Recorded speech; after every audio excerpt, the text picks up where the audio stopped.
Hello everyone. आज cyclic का ये नेक्स्ट लेक्चर है और इस लेक्चर में हम ये थ्योरम डिस्कस करने वाले हैं जो मैंने यहाँ पर लिखा हुआ है।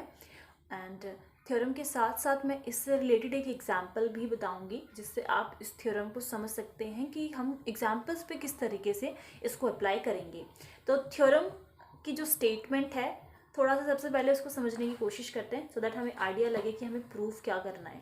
थ्योरम कहती है कि let G is equals to a be cyclic group. ठीक है, यहाँ पर आपके पास ये जो जी ग्रुप दिया हुआ है वो एक साइक्लिक ग्रुप है और उसको जो जनरेट कर रहा है ना एलिमेंट वो है ए। ओके, और यहाँ पर हमें मेंशन है कि जो ऑर्डर होगा उस ग्रुप का वो हुआ एन। तो इससे दो तीन बातें ये पता चलती हैं। फर्स्ट थिंग कि जी जो है वो साइक्लिक ग्रुप है, उसका जनरेटर ए है और इस ग्रुप का ऑर्डर एन है और जो उसको जनरेट कर रहा होगा उसका भी ऑर्डर एन होगा। Then B is equals to a to the power s generates a cyclic group H of G containing n by d elements where this D is GCD of n and s। यहाँ पर ये जो B है वो किसके equal है? a to the power s के equal है। दैट मीन्स कि जब ये जो एलिमेंट है जो आपके ग्रुप का जनरेटर है उसकी अगर मैं पावर n कर देती तब तो वो आइडेंटिटी बन जाता क्योंकि वो ऑर्डर उसका है। बट अगर इसी की पावर में s कर दूं तो वो आपका b बन जाएगा। एंड यहाँ पर ये जो b है वो किस ग्रुप को जनरेट कर रहा है? g के सब ग्रुप को जनरेट कर रहा है। दैट मीन्स कि जो ऑर्डर होगा इसके सब ग्रुप का वो क्या होगा? सॉरी, ऑर्डर नहीं, ये जो सब ग्रुप है एच उसका जनरेटर क्या होगा? उसका जनरेटर होगा ये बी। ठीक है, मतलब इस सब ग्रुप का जनरेटर बी है और ये जो कितने एलिमेंट्स को कंटेन कर रहा है इसमें एन बाई डी एलिमेंट्स हैं। कितने एलिमेंट्स हैं इसमें? एन बाई डी एलिमेंट्स हैं। तो अगर जितने एलिमेंट्स होते हैं उतना ही क्या होता है? ग्रुप का ऑर्डर भी होता है। ओके, और यहाँ पर ये चीज़ मेंशन है क्योंकि हमें सब पता है कि ये ए यहाँ पर क्या है, बी यहाँ पर क्या डिनोट कर रहा है, बट वी डोंट नो कि ये डी यहाँ पर क्या काम कर रहा है। तो डी क्या है? जीसीडी है। किसका? इस एन का जो ग्रुप का ऑर्डर है और एस का मतलब जो ए टू द पावर एस करके मतलब जो पावर करके आपको सब ग्रुप का जनरेटर मिला है उसका। ठीक है, तो उन दोनों का जीसीडी है मतलब ग्रेटेस्ट कॉमन डिवाइजर। जो कॉमन जो सबसे बड़ा कॉमन होगा एन एंड एस में जो नंबर सबसे बड़ा होगा कॉमन होगा, बड़े में कॉमन होगा, वो आपका डी बन जाएगा। ठीक है, आई होप आपको स्टेटमेंट जो है वो अच्छे से क्लियर है। अब आ जाते हैं इसके प्रूफ पे। सबसे पहले मैं आपको बताऊंगी इस थ्योरम में हमें प्रूफ क्या करना है। इस थ्योरम में हम ये प्रूफ करेंगे कि ये जो सब ग्रुप है एच उसका ये ऑर्डर है। ओके, मतलब जितने एलिमेंट्स होंगे ऑफकोर्स उतना ही उसका ऑर्डर होगा। तो यही चीज़ हमें प्रूफ करनी है यहाँ पर कि इसके जो एलिमेंट्स हैं या फिर ऑर्डर है वो एन बाई डी होगा। तो सबसे पहले हमने यहाँ पर हम लेकर चल रहे हैं order of H is equals to M. हम कुछ भी ले सकते हैं, मैं यहाँ पर एम ले रही हूँ क्योंकि कुछ ना कुछ तो उसका ऑर्डर होगा ही और वो हमने मान लिया M. Now required to prove या रिक्वायर्ड टू शो इज कि ये जो एम है वो किसके इक्वल आ जाए? एन बाई डी के इक्वल आ जाए, क्योंकि यही चीज़ हमें प्रूव करनी है कि उसमें इतने एलिमेंट्स हों और अगर उसमें इतने एलिमेंट्स हैं तो that should be this M should be equals to N by D. Now oh this is equals to, अब यहाँ पर इफ ये जो एच सब ग्रुप है उसका ऑर्डर एम है तो जो जनरेटर है इस सब ग्रुप का उसका ऑर्डर भी क्या होगा? एम होगा। और क्वेश्चन में हमें गिवन, इस थ्योरम में हमें गिवन है कि जो बी है वो उसका जनरेटर है। ठीक है, तो इसका ऑर्डर भी एम हो गया। दिस इम्प्लाइज दैट अगर ये इसका ऑर्डर है तो अगर मैं बी की पावर एम कर दूं तो मुझे क्या मिल जाएगा? आइडेंटिटी मिल जाएगा। ठीक है, एक और चीज हमें ये गिवन है दैट ए की पावर एस करने पर हमें बी मिलता है। तो instead of this B I am writing A to the power S and this M is equals to E. अब आप इसको मैं इस तरीके से भी लिख सकती हूँ, एम पहले लिख दिया, एस पहले बाद में लिख दिया, this is equals to E. अब यहाँ पर अब देखिए कि जो ए की पावर अगर मैं एन करती हूँ तो भी मुझे आइडेंटिटी मिलेगा क्योंकि मुझे यहाँ पर मेंशन है कि आपके ग्रुप का जो ऑर्डर है वो एन है। दैट मीन्स उसके जनरेटर का भी ऑर्डर क्या होगा? एन होगा और ए की पावर एन करने पे मुझे आइडेंटिटी मिल जाएगा। अब यहाँ पर मेरे को क्या मिल रहा है कि ए की पावर एम एस करने पे भी मुझे आइडेंटिटी मिल रहा है। अगर इसकी पावर एम एस रखने पर भी मुझे आइडेंटिटी मिलता है और इसकी पावर एन रखने पे भी मुझे आइडेंटिटी मिलता है। So this N the order of A divides second, order of A divides M S, ठीक है। तो यहाँ पर ये जो n है, या फिर सिंपल लैंग्वेज में लिखें तो n डिवाइड्स एम एस हो जाएगा। अगर दोनों को पावर रखने पर, a की पावर रखने पर अगर हमें सेम आइडेंटिटी ही मिलता है, इसका मतलब ये है कि n जो है वो डिवाइड करता है ms को। यहाँ पर ये इसलिए लिखा हुआ है क्योंकि n जो है वो ऑर्डर है a का, ये चीज़ बताने के लिए, ठीक है।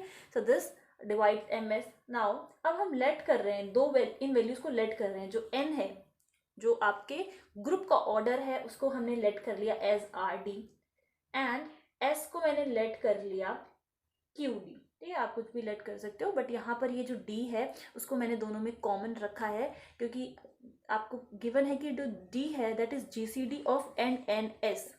तो N and S, D उसका GCD होना चाहिए, मतलब ग्रेटेस्ट कॉमन डिवाइजर उसमें वही होना चाहिए। तो D जो है वो ग्रेटेस्ट कॉमन है इसमें, तो मैंने दोनों में यहाँ पर D and D कर दिया, और आपने यहाँ पर R और S को जो है खुद से लेट करके यहाँ पर लिया है, और R और Q को, और इन दोनों के बारे में ये जो R and Q जो हमने लेट किए हैं वो क्या है, आपस में प्राइम है।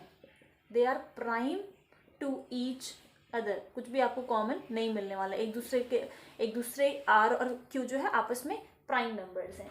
नाउ अभी हमने ये रिजल्ट देखा कि n divides ms, isn't it. यहाँ पर तो यहाँ पर n की वैल्यू आप पुट कर दो, that is RD divide ms, this implies that. अब यहाँ पर s की वैल्यू को पुट कर दो, दिस डिवाइड MQD। तो यहाँ से आपको एक रिजल्ट मिलेगा, d से आप d कैंसिल कर सकते हो, दिस डिवाइड्स MQ, ठीक है। तो ईदर R जो है दैट डिवाइड्स M और R डिवाइड्स Q, ठीक है। इन दोनों में से एक ही पॉसिबल है, बट सिंस हमने ये बोल रखा है कि R एंड Q जो हैं वो आपस में, ये जो रिजल्ट हमने लिखा है कि आपस में प्राइम है, प्राइम टू ईच अदर, हमने इस तरीके से इन दोनों को लिया कि आपस में प्राइम है। तो ये वाला जो रिजल्ट है दैट R डिवाइड्स Q, ये वाला तो कैंसिल हो जाएगा। तो हमारे पास क्या बचा कि जो R है दैट डिवाइड्स M, ये सिर्फ हमारे पास रिजल्ट बचा। ओके, देन ऑल्सो A की पावर S, और ये हमने R कर लिया, ठीक है। तो ये किसके इक्वल हो जाएगा, a to the power RS के इक्वल भी लिख सकते हो। इसको इधर शिफ्ट कर दो, इसको इधर शिफ्ट कर दो, देन R की वैल्यू यहाँ पर हम वैल्यू को सब्स्टिट्यूट करेंगे, R की नहीं S की वैल्यू को सब्स्टिट्यूट करते हैं। तो दिस विल बी R, और S की वैल्यू थी QD। ओके, एंड थोड़ा सा फिर से रिशिफ्ट कर दिया, ये Q इधर कर दिया एंड RD इधर कर दिया। ओके, एंड A की, अब यहाँ पर ये जो RD है उसकी वैल्यू मैंने सब्स्टिट्यूट कर दी N, क्योंकि N is equals to RD। ये जो दोनों वैल्यूज ले रहे हैं, बस हम उनको शिफ्ट कर रहे हैं और आगे पीछे कर रहे हैं। तो यहाँ पर आ गया a to the power q and this. Now ये अभी भी सेम वही चल रहा है, क्योंकि this is equals to this, तभी भी ये सेम यही चल रहा है ना, तो लिख सकते हैं। तो मैंने अब क्या करा, n को इधर शिफ्ट कर दिया और q को इधर शिफ्ट कर दिया, and this a to the power is identity, और इसकी पावर ये q रखती हूँ, तो this is also is equals to identity.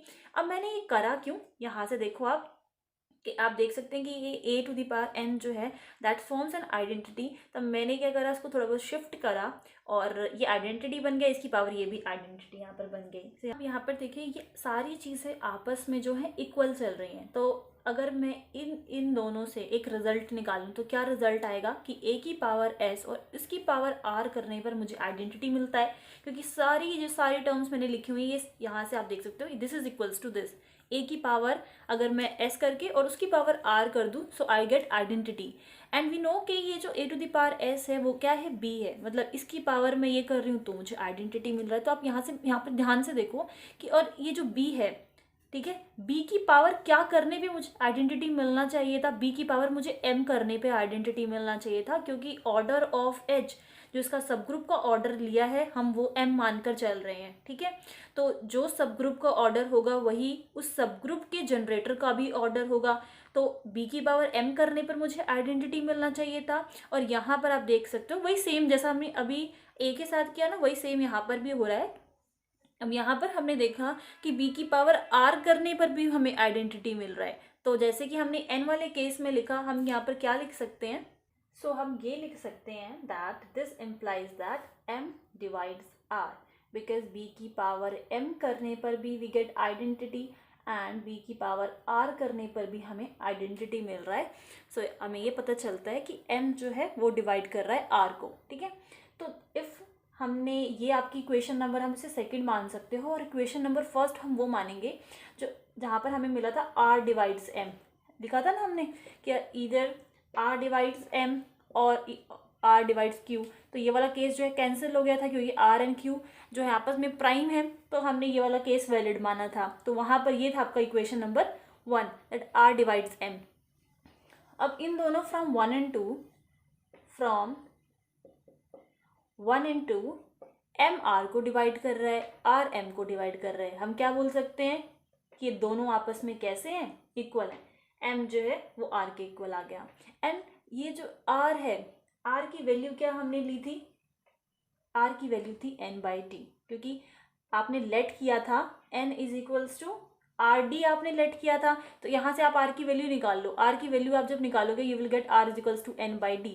So if m जो है वो r के इक्वल है, यहाँ से हमने r की वैल्यू निकाल ली, वो दैट इज n/d। तो हमें प्रूफ क्या करना था, m is equals to n/d हमें प्रूफ करना था। ओके, यही आपका रिजल्ट है, जहाँ पर ये जो m है दैट इज ऑर्डर ऑफ सब ग्रुप, यहाँ पर ये जो n है that is order of group, और दैट इज d। और d यहाँ पर क्या था, d was the GCD। GCD किसका था, n और s का था, मतलब कि जो आपके ग्रुप का ऑर्डर होगा उसका। और यहाँ पर s जो था वो क्या था कि इस जो ग्रुप के जो आपके ग्रुप का जो जनरेटर था उसकी जो पावर करने पर आपको किसका क्या मिल जाए, सब ग्रुप का जनरेटर मिल जाए, वो थी ये एस वैल्यू, ठीक है। तो इन दोनों का GCD होगा। तो ये रिजल्ट यहाँ पर आपको मिल रहा है, जो कि बहुत ही इंपॉर्टेंट रिजल्ट है। अब एक एग्जाम्पल के थ्रू इसको समझते हैं। सो यहाँ पर हमारा नेक्स्ट एग्जाम्पल है। Example is find all generators of the cyclic group of order 10। एक ग्रुप है आपके पास, साइक्लिक ग्रुप है, उसका ऑर्डर जो है वो 10 है, तो उसके सारे आपको जनरेटर्स निकालने हैं। तो हमने क्या करा, that g is equals to a, क्योंकि हमें नहीं पता कि क्या जनरेटर्स हैं। सो हम ये मान के चल रहे हैं कि दैट g जो है, लेट g का जो जनरेटर है वो a है। एंड हम, बट हमें ये ज़रूर पता है कि ऑर्डर ऑफ ग्रुप जो है, साइक्लिक ग्रुप का ऑर्डर क्या है, 10 है। तो जो भी हमने जनरेटर माना है उसका भी ऑर्डर क्या होगा, 10 होगा। तो इफ़ ये आपका जनरेटर है तो कुछ इस टाइप के एलिमेंट्स होंगे, a की पावर 1, सॉरी a की पावर 1 यहाँ पे जो है a की पावर 2, क्योंकि आपको वो तो मिलेगा ही, जनरेटर तो आपके पास होगा ही उसमें एज अ एलिमेंट, a की power 3 and so on till a की पावर 10। ओके, और a की पावर जब आप 10 करोगे तो ये आपको किसके इक्वल होगा, कॉमा आइडेंटिटी के इक्वल होगा, क्योंकि इसका ऑर्डर है ना ये।